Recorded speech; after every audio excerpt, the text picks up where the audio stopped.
नमस्कार दोस्तों, यदि आपको भी भारत और न्यूजीलैंड के बीच खेले गए पहले टेस्ट मुकाबले के 5वें दिन का खेल पसंद आया हो तो हमारी इस वीडियो को दिल से एक लाइक जरूर कीजिएगा। दोस्तों, आज हमारी इस वीडियो का लाइक टारगेट सिर्फ 200 लाइक्स का है, तो दोस्तों हमारी इस वीडियो को दिल से लाइक जरूर करें। तो दोस्तों, आप सभी जानते हैं कि न्यूजीलैंड की टीम फिलहाल अभी भारत के दौरे पर आई हुई है, जहां भारत और न्यूजीलैंड के बीच 3 मैचों की टेस्ट सीरीज खेली जा रही है, जिसका पहला टेस्ट मुकाबला बेंगलुरु के एम चिन्नास्वामी क्रिकेट स्टेडियम में खेला गया, जिसमें आज 5वें दिन का खेल खेला गया। जहां पहला दिन बारिश के कारण धुल जाने के बाद दूसरे दिन टीम इंडिया सिर्फ 46 रनों पर ऑल आउट हो गई थी, जिसके बाद तीसरे दिन न्यूजीलैंड की टीम ने भारतीय गेंदबाजों की धज्जियां उड़ाते हुए 10 विकेट खोकर 402 रनों का स्कोर खड़ा किया था, जिसके जवाब में तीसरे दिन ही भारतीय टीम ने दूसरी पारी में बल्लेबाजी करते हुए अपने तीसरे दिन का खेल खत्म होने तक 49 ओवर में 3 विकेट के नुकसान पर 231 रन बना लिए थे, जहां विराट कोहली दिन की आखिरी गेंद पर आउट हुए थे। उन्होंने 70 रन की पारी खेली थी, तो दूसरी तरफ सरफराज खान नाबाद 70 रन बनाकर क्रीज पर जमे हुए थे। जहां चौथे दिन भारतीय टीम अपनी दूसरी पारी में अच्छी स्थिति से लड़खड़ा गई और ऑल आउट हो गई, जहां न्यूजीलैंड की 356 रन की बढ़त को समाप्त करने के बाद भारत का स्कोर एक समय 3 विकेट पर 408 रन था और लग रहा था कि टीम आसानी के साथ कम से कम 550 तक का स्कोर बना देगी और फिर शायद पारी घोषित कर न्यूजीलैंड को बल्लेबाजी का मौका देगी। लेकिन नई गेंद के सामने भारतीय बल्लेबाजों की हालत खराब हो गई और टीम इंडिया की दूसरी पारी 462 रनों पर ही समाप्त हो गई। इस तरह न्यूजीलैंड को जीत के लिए 107 रनों का टारगेट मिला था, जिसके जवाब में चौथे दिन का खेल खराब रोशनी के कारण जल्दी खत्म कर दिया गया और फिर तेज बारिश होने लगी। इस तरह अपनी दूसरी पारी में न्यूजीलैंड ने 1 रन भी नहीं बनाया था और उसके सभी विकेट शेष थे। 5वें दिन उसके सामने 107 रन की चुनौती थी। हालांकि खराब मौसम के कारण एक बार फिर 5वें दिन मुकाबले में देरी हुई और सभी को इंतजार करना पड़ा। ऐसे में जब मौसम साफ हुआ और फिर 5वें दिन जब मैच की शुरुआत हुई तो न्यूजीलैंड की तरफ से कप्तान टॉम लैथम और डेवोन कॉनवे बल्लेबाजी के लिए मैदान में उतरे। हालांकि न्यूजीलैंड की टीम को ज्यादा बड़ा स्कोर नहीं मिला था और लक्ष्य हासिल करने के लिए बहुत ज्यादा समय था। ऐसे में इन दोनों बल्लेबाजों को संभलकर बल्लेबाजी करने की जरूरत थी और अपनी टीम को बेहतरीन शुरुआत दिलाना था। लेकिन दिन के शुरुआत में ही दिन की पहली ही गेंद पर भारतीय खिलाड़ियों ने लैथम के खिलाफ जोरदार अपील की, लेकिन यहां भाग्य उनके साथ रहा और वह नॉट आउट रहे। रिप्ले में जब देखा गया तो गेंद स्टंप से बाहर जाती हुई नजर आ रही थी। नतीजन अंपायर ने उन्हें नॉट आउट करार दिया। वहीं ओवर की दूसरी ही गेंद पर टीम इंडिया के स्टार तेज गेंदबाज जसप्रीत बुमराह ने विपक्षी टीम के कप्तान टॉम लैथम को अपने जाल में फंसाया और आउट करते हुए भारतीय टीम को बड़ी सफलता दिलाई। बुमराह ने दिन की दूसरी गेंद को हल्की से अंदर की तरफ घुमाई। यहां विपक्षी टीम के कप्तान इसे समझने में पूरी तरह से नाकामयाब रहे।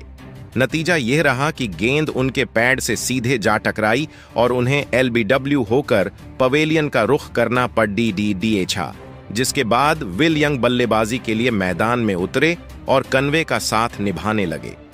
हालांकि इन दोनों ही बल्लेबाजों को दिन की शुरुआत में तेज गेंदबाजों को खेलने में बहुत ही परेशानी हो रही थी और 1-2 रन भी बड़ी मुश्किल से निकल रहे थे, जहां भारतीय गेंदबाज दोनों ही बल्लेबाजों पर दबाव बनाकर रखे हुए थे और उन्हें बड़े शॉट खेलने का कोई भी मौका नहीं दे रहे थे। जिसके बाद 8वां ओवर लेकर आए। मोहम्मद सिराज की आखिरी गेंद पर एक शानदार चौका लगाया और थोड़े दबाव को कम किया, जिसके बाद डेवोन कन्वे भी पीछे नहीं हटे और उन्होंने अगला ओवर लेकर आए जसप्रीत बुमराह को अपना निशाना बनाया और इस ओवर में 2 बेहतरीन चौके जड़ दिए। स्कोर कम था तो न्यूजीलैंड की टीम पर अब दबाव कम हो रहा था। अब विल यंग भी अपने हाथ खोले चुके थे और उन्होंने 12वें ओवर में एक बार फिर मोहम्मद सिराज की ही गेंद पर 2 जबरदस्त चौके ठोके और अपनी टीम के स्कोर को आगे बढ़ाया, जिसके बाद 13वां ओवर बुमराह लेकर आए और इस ओवर की दूसरी ही गेंद पर कॉनवे ने फ्लिक शॉट के जरिए एक शानदार चौका लगाया। हालांकि इसके बाद जसप्रीत बुमराह ने वापसी करी और अगली ही गेंद पर डेवोन कॉनवे को आउट करके भारतीय टीम को दूसरी बड़ी सफलता दिलाई। कॉनवे को बुमराह ने एलबीडब्ल्यू आउट करके पवेलियन भेज दिया था। वह 17 रन बनाकर आउट हुए, जहां न्यूजीलैंड की टीम ने 35 रन के स्कोर पर अपने 2 बड़े विकेट खो दिए थे। अब न्यू की टीम के ऊपर दोबारा दबाव बढ़ चुका था। इसके बाद रचिन रविंद्र बल्लेबाजी के लिए मैदान में उतरे और उन्होंने आते से ही जसप्रीत बुमराह ओवर में शानदार 2 चौके लगाकर अपना खाता खोला। इसके बाद कप्तान रोहित शर्मा ने गेंदबाजी में परिवर्तन किया, लेकिन इसका कोई भी फायदा नहीं हुआ, जहां रविंद्र जडेजा को गेंदबाजी थमाई गई और इस ओवर में विल यंग ने रविंद्र जडेजा को 2 चौके लगाकर अपनी टीम के स्कोर को 50 रनों के पार पहुंचाया, जहां दिन की शुरुआत में बल्लेबाजों को खेलने में परेशानी हो रही थी। लेकिन अब वह आसानी से बड़े शॉट लगा पा रहे थे, जिससे एक बार फिर भारतीय टीम के ऊपर दबाव आना शुरू हो गया था, जिसका फायदा अब यह दोनों ही बल्लेबाज उठा रहे थे, जहां बिस्वा ओवर लेकर आए।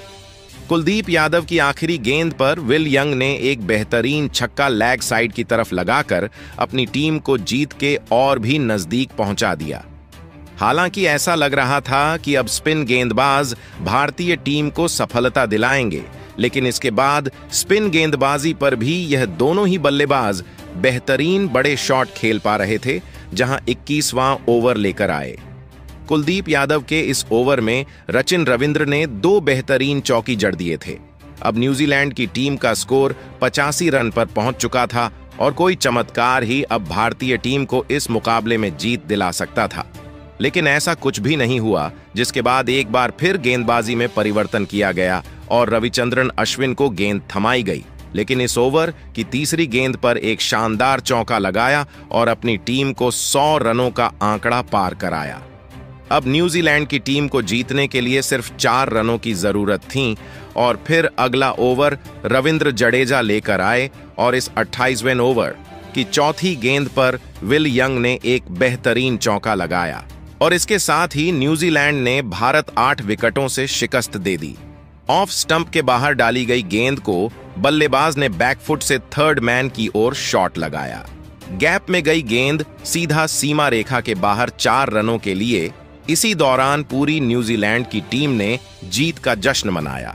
अंत में रचिन रविंद्र और विल यंग की जोड़ी ने 92 रनों की बेहतरीन साझेदारी निभाई, जिसने 8 विकेट से अपनी टीम को जीत की रेखा के पार पहुंचा दिया, जिसके साथ ही 36 साल का लंबा इंतजार समाप्त हुआ। बेंगलुरु टेस्ट मुकाबले में न्यूजीलैंड की टीम ने भारत को हराकर काफी लंबे समय बाद कीवी टीम ने भारत को उन्हीं के घर में एक टेस्ट मुकाबले में मात दी। न्यूजीलैंड ने बेंगलुरु में खेले गए पहले टेस्ट मैच में भारतीय क्रिकेट टीम को 8 विकेट से हरा दिया है। इस जीत के साथ ही कीवी टीम को 43 सालों के लंबे इंतजार के बाद भारत में पहली टेस्ट जीत नसीब हुई है। बारिश के कारण पहले दिन का खेल धुल जाने के बावजूद यह मैच काफी रोमांचक रहा। हालांकि पहली पारी में मात्र 46 रन ही बना पाना भारत की हार का सबसे बड़ा कारण रहा।